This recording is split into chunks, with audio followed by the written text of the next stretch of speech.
Hey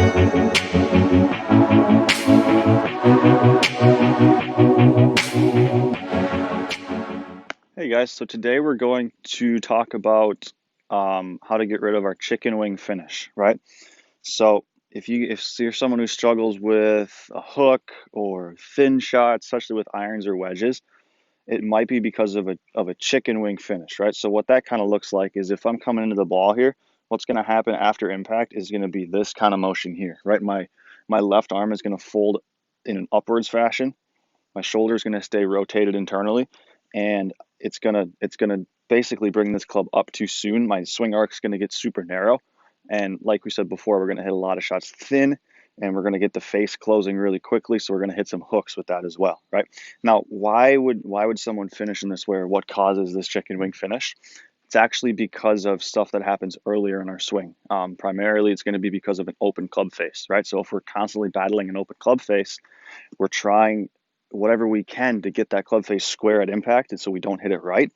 And one of those things that we do to close the club face is we're going to get our swing super narrow, and we're going to pick it up really quickly in an effort to save it from going to the right, right? So if I've got my club face too open when I'm coming down here, where it's pointed in this fashion here, kind of up towards the sky, right? I've got a couple things that I can do, right? I could keep swinging in this way and hit it way to the right, which we know that we don't want to do. So there's two kind of responses to this. Is number one is I can flip my hands at it and kind of push my weight back this way.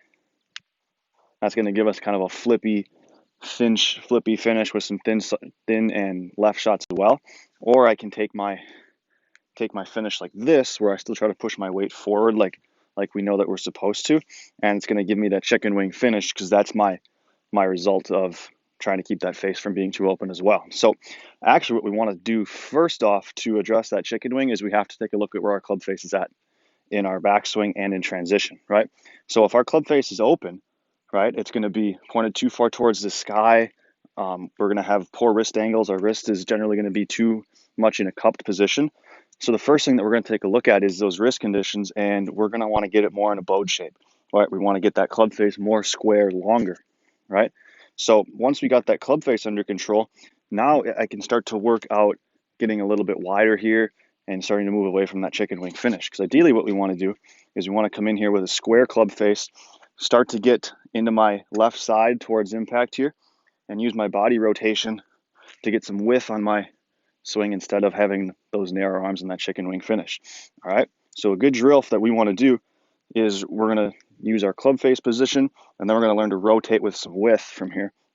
So what I'm looking at is I want my club face to be square, which means that club face is looking at the ball. And from there, I'm going to turn through, rotate my body, and I want to get into just a little short finish like that, almost like a punch shot. All right, and I just want to visually see some of that width in my swing and that body rotation being able to control the club face, right? We don't want to get our arms involved any more than they have to be. So I want to see a lot more rotation and maybe even feel that club face being a touch closed through a kind of feel if I'm battling it being open, right? So it starts with our club face, and then we're going to work on adding some rotation with our body and some width with our arms, minimizing our use of our arms a little bit. So really just a little connection drill there where we're feeling our arms more connected to our body as we turn, and then getting them out wide as we finish, right? Creating that opposite feel, learning to add some width to that swing, right? So it starts with the control in our club face. From there, we're going to add rotation and some connection with our arms. Good luck, guys.